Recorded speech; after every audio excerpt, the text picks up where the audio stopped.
Imagine a world of total chaos. It's the 9th century in southeast Wales. Royal power is arbitrary, lawlessness is everywhere, and local warlords do whatever they want. But out of a 50-year dark age of missing historical records, one man emerges to take the throne. His name? Merig ab Arthfiel.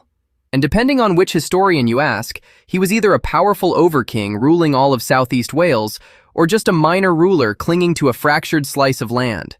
So, who was the real King Merig? Let's unlock the mystery. To understand Merig, you have to understand the map.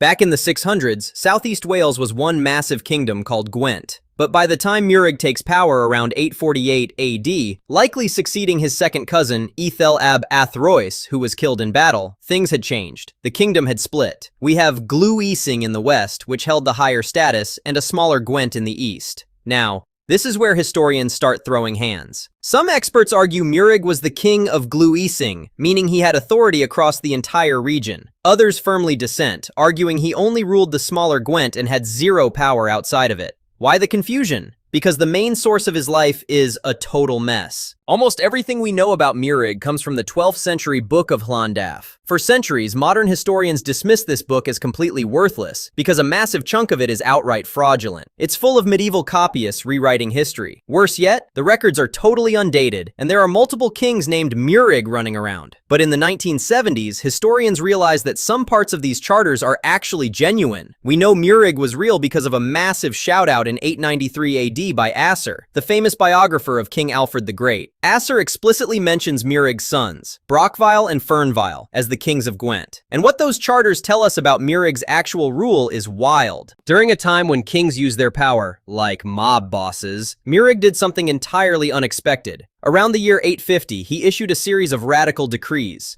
He ordered that all churches be completely released from obligations to laymen. In a lawless society, Merig was one of the very few kings trying to protect the church from arbitrary royal greed and violence. He gave away landed estates, surrendered churches like Trih Leg to the bishops, and guaranteed legal immunity for religious lands. He tried to bring order to the chaos. But unfortunately for his legacy, even his death is a historical puzzle. Ancient records show a King Merig dying in the year 849 and another dying in 874. If he died in 849, his entire legendary reign lasted barely a year. But modern analysis of who witnessed his charters suggests he survived until 874, ruling for over 2 decades. After his death, his sons inherited a diminished kingdom. They were demoted to junior kings of Gwent, forced to bow to their cousin, Hywel, the king of Glue-Ising. By the early 10th century, Merig's royal line vanished from history forever. Merig ab Arthfiel, a king caught between shifting borders, forged books, and the Dark Ages. What do you think? Was Merig a grand overking or just a local ruler doing his best? Let me know in the comments below. Don't forget to like, subscribe, and hit that notification bell for more hidden history. See you next time!